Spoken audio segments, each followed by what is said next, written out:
The clink of cutlery against china filled the dining room, echoing beneath the weight of forced politeness. Crystal glasses shimmered under the dim chandelier, and the roasted turkey at the center of the long mahogany table sat mostly untouched.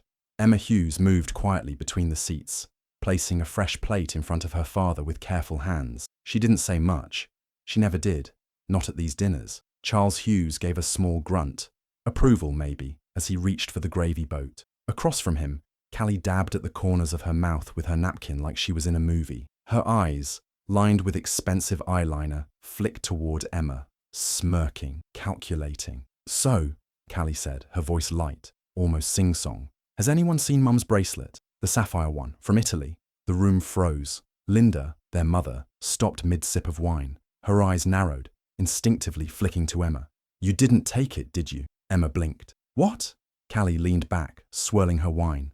"I'm just saying, it was on the vanity yesterday, and now it's gone. I didn't touch it," Emma said, her voice sharp but steady. "Why would I?" Callie tilted her head with mock innocence. "I don't know. Maybe you needed a little extra for school or rent or whatever." Emma looked toward Charles, hoping, stupidly, that he'd say something. Instead, he put his fork down with a heavy thud. "Is this true?" Emma's chest tightened. "Number Dad, I didn't—" "Don't lie to us," Linda cut in, cold and clinical. "You're not a child anymore. If you needed money, you could have come to us." "You've never offered me help," Emma said, trying to keep her voice from cracking. "Not once. Why would I steal from you?" "You don't get to talk to us like that," Charles snapped. "Go pack your things." Emma's heart dropped. "What?" "You heard me. Get out of this house tonight." Michael shifted in his seat, eyes flicking from Emma to his parents, but said nothing. His silence felt like a slap. "You're really doing this?" Emma whispered. "Over a bracelet that isn't even proven missing? That I didn't take?" "No more discussion," Linda said, sipping her wine again, like the matter was beneath her now. "You've never really understood respect." Emma stood, numb, as the room continued without her. Her chair scraped back against the hardwood. Nobody looked at her. Later that night, she zipped her suitcase alone. The house was silent now, the sound of rain beginning to tap at the windows. She opened the door, the night swallowing her whole. As she stepped out onto the porch, the rain fell harder, thick, cold sheets that soaked through her coat within seconds. She didn't look back. No one came after her. The car crash happened on a wet December morning, the kind where the sky never quite turned light. Emma had been in the back seat, legs dangling in her school uniform, humming along to a song on the radio. Her mother was driving, laughing at something Emma had said. Then the truck appeared out of nowhere. The scream, the impact, the shattered glass. It all came in a single, brutal second. Emma never saw her mother again. At 10, she was placed with the Hughes family, friends of a distant relative who had pulled some strings. Wealthy, respected, polished. Everything Emma wasn't. On paper, they had done something noble, taking her in. But in private, she had always felt like a ghost in their home. Linda Hughes had been gracious in front of others, but behind closed doors, her warmth thinned quickly. She kept Emma at a polite distance, speaking to her more like a tenant than a daughter. Charles was stricter, stern and pragmatic, but not cruel. He provided. That was his love language. Michael, the eldest son, had his moments of kindness, especially when they were younger. But Callie made it her mission to remind Emma every day that she didn't belong. Emma learned early not to answer back, to keep her head down, to earn her keep. Now, 16 years later, Emma stood in the cramped kitchen of her studio apartment, her laptop propped on a chipped countertop, reviewing notes for her constitutional law final. A single overhead bulb buzzed faintly. Her phone buzzed with a bank notification. Under $200 left. She rubbed her temple and kept reading. She had 1 semester left of law school, barely holding on with scholarships, a tutoring job, and whatever freelance paralegal work she could scrounge. No family support, no safety net. She didn't even allow herself to daydream about graduation, just survival. Later that afternoon, she rode the bus uptown to campus and climbed the worn stone steps of the law building. The smell of old books and dust greeted her like a friend. "Emma," a warm voice called from down the hall. Mrs. Ruth Bryant stood by her office door, glasses low on her nose, a scarf looped perfectly around her neck.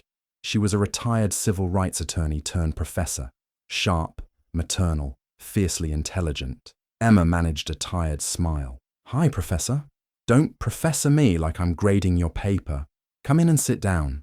Ruth poured her tea and handed Emma a cup, already sweetened just how she liked it. They sat across from each other, the window behind Ruth, glowing with a late afternoon light. "I heard about Thanksgiving," Ruth said gently. Emma's throat tightened. "I don't want to talk about it." "I understand," Ruth said, setting her tea down. "But I want you to remember something. Their rejection doesn't define you. What you've built, what you're building, that's yours. No one gave it to you, and no one can take it." Emma stared into her cup. "Sometimes it just feels like I'm still trying to prove I deserve to exist." "You don't need to prove anything," Ruth said. "You've already outgrown them." Emma nodded slowly, not trusting herself to speak. Ruth had always seen her, truly seen her, in a way no one else had. What Emma didn't know was that Ruth had once known her birth mother, briefly but deeply. A friendship forged in a courthouse, cut short too soon. She had followed Emma's story from a distance for years, quietly pulling strings when needed, not interfering, just watching, guiding. Back at the Hughes mansion, miles away and miles apart, the mood was shifting. Linda, once steel-spined and immaculately dressed, was beginning to forget names. She called Callie by the wrong name, forgot Michael's birthday. Some days she wandered the house, searching for things that weren't there. Charles, always the planner, had begun drafting new documents. A family meeting was scheduled. Inheritance, property, control. The siblings argued over shares like stockbrokers. Nobody mentioned Emma, not once. The conference room smelled like leather and stale coffee. Rain tapped against the windows like a ticking clock, impatient and cold. Emma sat at the far end of the long table, her coat still damp, fingers woven tightly in her lap. She hadn't spoken since she arrived. She wasn't even sure why she came. Morbid curiosity, maybe. Closure. Or some quiet part of her hoping they'd finally acknowledge her existence with something resembling peace. Charles sat with his arms crossed, his posture stiff and unreadable. Callie scrolled through her phone without subtlety, acrylic nails tapping the screen. Michael stared ahead, jaw clenched, lips a thin line. Not a word passed between them. Across the table, a tall man in a grey suit adjusted his glasses and cleared his throat. "Thank you all for coming. My name is Daniel Cole, and I was your late mother's estate attorney." A beat of silence. He opened a thick folder and glanced toward Emma. "Before we begin, I should mention that this version of the will was signed and notarized 5 weeks before Mrs. Hughes passed." Charles leaned forward slightly. "What do you mean, this version?" Daniel didn't flinch. "There were previous versions, but this is the most recent, legally binding one." Callie groaned. "Can we just get on with it?" Daniel nodded and began reading, voice even and clinical. "To my husband Charles Hughes, I leave my personal effects and joint accounts as outlined in Schedule A. To my son Michael Hughes and daughter Callie Hughes, I leave all heirloom jewellery and keepsakes specified in Schedule B." A pause. Paper shuffled. "And to Emma Claire Hughes, I leave the remainder of my estate, including but not limited to the family home, liquid investments, and all Class A shares of Hughes Real Estate Group, which I solely own." Silence. A beat. Then Callie laughed. "What the hell are you talking about?" Emma blinked, her mouth slightly open. "What?" Michael sat up straighter. "Wait, that's not... There must be a mistake." Daniel adjusted his papers. "There's also a video statement, per Mrs. Hughes's request." "No!" Charles snapped, standing. "That's enough. This is absurd. Emma isn't even..." But the lights dimmed, and the screen on the far wall lit up. Linda appeared on screen. Older, her illness already visible in the slowness of her eyes, but her voice was clear. "If you're watching this, I'm gone, and that's probably for the best. I've spent years doing what I thought looked proper, respectable, but the truth is, I've wronged someone deeply, and I can't go with that on my conscience." Emma's breath caught in her throat. Emma never asked for anything. She came into this family carrying grief that none of you ever tried to understand, and still, she gave everything she had to belong. I let that girl be blamed for things I knew weren't her fault. I watched her pack her things in the rain and said nothing. That wasn't strength, that was cowardice. Callie's face twisted, but she said nothing. "So this is my apology. Emma, you were the only one who didn't ask, but you deserve everything." The video faded to black. The lights came back on. Emma stared down at the table, Her hands trembled. She had never heard Linda say her name with that kind of softness before. Not once. Charles stood motionless, like a statue cracked down the center. Daniel closed the folder. It's all documented and signed, witnessed by 2 legal parties. I'll contest it, Charles muttered. Feel free, Daniel said coolly, but it's airtight. Emma stood slowly. She wasn't sure how her legs held her up. No one looked at her, not even Michael. She didn't say a word as she turned and walked out of the room. The first headline hit 2 days later. Adopted daughter swindles. Atlanta matriarch leaves biological family with nothing. By the end of the week, Emma's name was smeared across tabloids and morning talk shows, painted as a manipulative outsider who wormed her way into a fortune. The story had everything they wanted: money, betrayal, and just enough ugliness to make it believable. Her email filled with hate. Strangers found her Instagram and flooded it with snake emojis and Bible verses about greed. Her law school's ethics board requested a formal meeting. Her part-time tutoring job at the prep academy let her go, citing reputational concerns.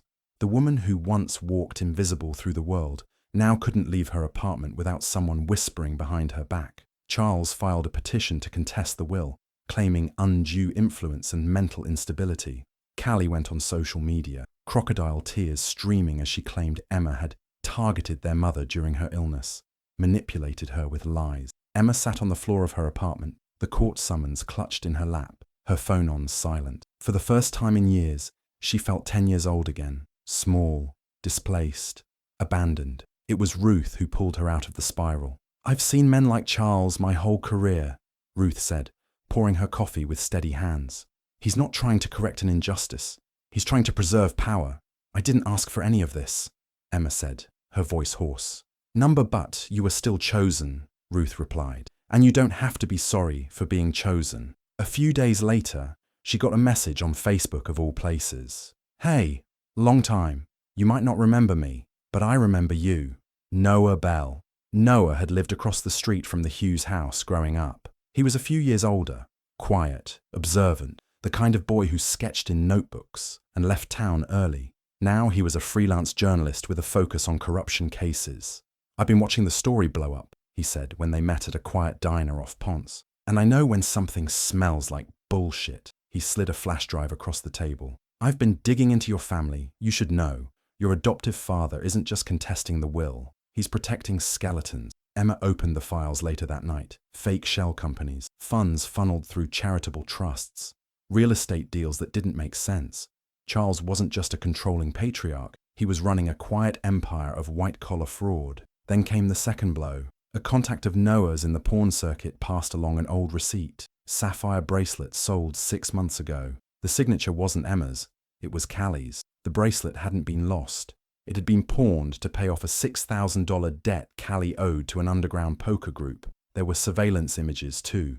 Callie in dark sunglasses and a hoodie, sloppy but unmistakable. Emma sat with the receipt in her hand, nausea crawling through her ribs. She had begged for them to believe her that night, stood in that perfect dining room and pleaded for a shred of trust. And Linda had known. Linda had found the receipt, connected the dots. And instead of confronting Callie publicly, she'd quietly rewritten her will. Ruth confirmed it days later. She told me about the bracelet. It was a turning point. She realized she'd spent more energy protecting her image than protecting you. Michael was the only one who reached out directly. He came to her apartment one rainy evening, standing awkwardly in the doorway. I just wanted to say, I should have spoken up, he said. Back then, Thanksgiving. I knew you didn't take it. Emma folded her arms. Then why didn't you say anything? He shifted uncomfortably. I don't know. I guess I thought staying quiet kept the peace. Whose peace? He didn't answer that. I'm not here for forgiveness, Michael said. Just, maybe I can help now. Emma looked at him, long and hard. She could see the guilt in him, real and heavy, but she'd learned not to mistake guilt for action. You can start by telling the truth in court. He didn't answer right away. I'll think about it. That was the last she heard from him for weeks. Meanwhile, the case heated up. Charles's legal team filed injunctions. Noah kept digging, now focusing on campaign donations linked to the Hughes real estate group. Ruth quietly gathered affidavits from Linda's caretakers and legal staff confirming her clarity when she signed the new will. But the damage to Emma's name lingered. Some nights she sat in her apartment, staring at the news cycle, repeating her face with a smirk. Schemer, liar, opportunist. She never answered the phone when Callie called. 3 times now. The voicemails were all over the place. Begging, threatening, crying. But Emma just saved them all. Proof, like the bracelet receipt, like the bank records. The truth was rising like water, slow and unstoppable. And the courtroom was quiet, too quiet. Not the kind of silence that offered peace, but the kind that pressed down on your shoulders like a weight. The kind that came before someone lost everything. Emma sat at the front, a glass of water in front of her she hadn't touched. The wood of the defense table felt too polished, too cold. Her palms were damp. She could feel eyes on her, reporters, former classmates, maybe even strangers who had come just to see if the headlines were true. Charles sat across from her, flanked by his attorneys in navy suits, one tapping a pen in perfect rhythm. Callie wore all black, like she was attending a funeral. Maybe she was. Judge Morrison adjusted his glasses and looked over the paperwork before him. "Let's begin," he said. "Mr. Langford, your opening statement?" Charles's attorney stood smoothly. "Your Honor, we intend to prove that this will, dated merely weeks before Mrs. Linda Hughes's passing, was the product of coercion, manipulation, and diminished capacity. Our client, Mr. Charles Hughes, will demonstrate that his wife was suffering from early onset dementia during this period, making her vulnerable to undue influence, specifically by the defendant, Miss Emma Hughes." Emma didn't flinch. They brought in a witness, a private neurologist who had never met Linda in person, but offered a speculative analysis based on second-hand record. Then came a parade of former house staff who said Linda had become forgetful or erratic in her final months. Then Callie took the stand. "I loved my mother," she said, her voice trembling. "I didn't always agree with her, but I never thought she'd do something like this. Emma, she wasn't like the rest of us. She always seemed to feel entitled to more. I think she got to my mom when she was sick. Twisted things." Emma stared at her, expression unreadable. It was Ruth who turned the tide. She walked slowly to the witness stand, composed but unflinching. "Mrs. Bryant," the defense attorney began, "you claim to have been present when this version of the will was drafted." "I wasn't just present," Ruth said. "I advised Linda. She was of sound mind. She had me draft it because she no longer trusted her husband or her biological children to honor her wishes." "You're saying she no longer trusted her own family?" "I'm saying she finally saw them clearly." Gasps rippled through the gallery. Emma's lawyer stood next. "Mrs. Bryant, did Linda Hughes ever express why she made such a dramatic change in her estate plan?" Ruth nodded. "She said she owed Emma her dignity, that she'd failed her as a mother." That was when Emma reached into the folder on the table and handed her attorney a worn leather-bound journal. It was Linda's.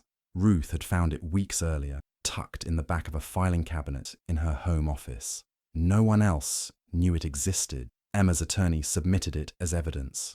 "Your Honor, this journal contains multiple entries detailing Linda Hughes's thoughts and state of mind in her final year." The judge flipped through a few pages, eyebrows raised. "Proceed." In one entry, Linda wrote, "Emma was always the easiest to overlook. Maybe that's why we all did it. She never asked, never screamed, never threw fits like Callie, but she noticed everything.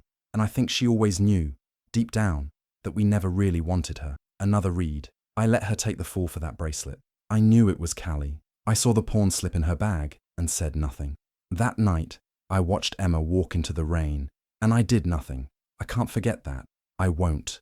Silence fell like a gavel. Charles's lawyer looked rattled, Callie's face drained of colour. Michael, seated behind them, looked away entirely. Judge Morrison closed the journal and folded his hands. "I've seen enough." He looked at Charles, then at Emma. "This court finds the will legally binding and valid. All claims of undue influence are rejected. The estate shall be executed as outlined in the final will of Linda Hughes." Emma didn't move, didn't smile. She just exhaled, quiet, almost invisible. The judge's gavel struck once. Charles sat perfectly still, staring straight ahead, like he hadn't heard. Callie's lip trembled. Michael lowered his head. And just like that, it was over.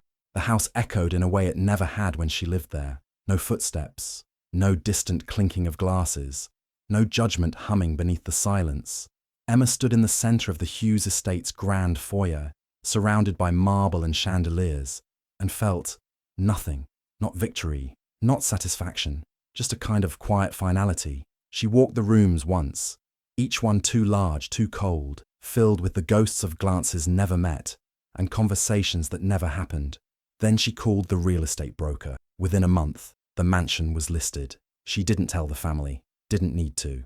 Emma took the inheritance, pared it down to what she actually needed to finish law school, and transferred the rest into a fund called the Clare Foundation, named after her biological mother. The foundation offered scholarships to girls from foster care backgrounds who wanted to pursue law, social work, or mental health advocacy. It was everything she'd needed at 16, and everything no one had given her. The apartment she moved into afterward was small, tucked above a bookstore on Edgewood. No more chandeliers, but there was a window that caught the morning sun and enough space to breathe. She walked to class now, quietly, anonymously. Her name wasn't a scandal anymore, just a whisper, fading. At the law school, she started drafting plans for a legal aid clinic focused on women who'd been financially or emotionally abused by their families, inheritance disputes, coercion, isolation. She called it second word because sometimes all you needed was someone to say, "This isn't the end." One Saturday morning, as she was closing her laptop at the cafe on the corner, a familiar voice broke through the hum of espresso machines. "Hey!" Emma turned. Michael stood there, hands in his pockets, not in a suit for once, just a hoodie and jeans. No entourage, no prepared speech. "I know I don't have the right to ask for anything," he said, "but I wanted to say, I always knew you didn't take it." The bracelet. Emma didn't respond. "I should have spoken up. I should have said something that night," he continued. "I was scared, and I know that's pathetic, but it's the truth." She let the silence stretch, long and uncomfortable. Then she nodded once. "You were scared." Michael looked down at his shoes. "I'm not asking you to forgive me." "Good," she said, "because I don't. Not yet." He nodded. "I just wanted you to know, I see it now. Everything. And I'm sorry." Emma looked at him, really looked. And for the first time, she didn't see the older brother who'd abandoned her. She saw a man trying to grow out of the shape he'd been molded into. "I don't hate you," she said quietly, "but you're not in my story anymore. Not unless you earn your way back in." Michael nodded again, this time slower, fair. He turned to leave, and she let him. Emma picked up her bag, stepped out into the late morning sun, and walked home. The cemetery was quiet, the kind of quiet that didn't beg for answers. Emma stood between two gravestones, one modest and moss-touched, the other newer, more elaborate, etched in marble. She held two roses, one red, one white. No ceremony, no speech. She laid the white rose on Claire's grave, kneeling slightly. "I hope you'd be proud," she whispered, "even if I never got to ask." Then she turned to Linda's. She hesitated. For a long moment, just stared at the carved name. Linda Elizabeth Hughes, beloved wife and mother. Emma knelt again, laid the red rose down gently. "I still don't know if you loved me," she said, voice soft, "but you tried to make it right, and that counts for something." She stood, brushing the grass from her knees, and let the wind carry the rest of the moment away. As she walked back toward the path, her phone buzzed in her coat pocket. She answered without checking. "Hello?" A nervous voice on the other end. "Hi. I was referred by Ms. Bryant. I heard you help women in complicated inheritance cases. My aunt left me her house, but my uncle's contesting everything, and I don't know what to do." Emma stopped in the middle of the path. "Yes," she said, smiling faintly. "You called the right person." Later that week, the final shot unfolded in quiet elegance. Emma emerged from the downtown courthouse, papers in hand, heels clicking against the marble floor with steady rhythm. Her posture tall, gaze forward, no one beside her. She wasn't winning anymore. She was walking, uninterrupted, into the life she built herself. Hi besties, thank you so much for watching to the end. Please remember to like, comment and subscribe.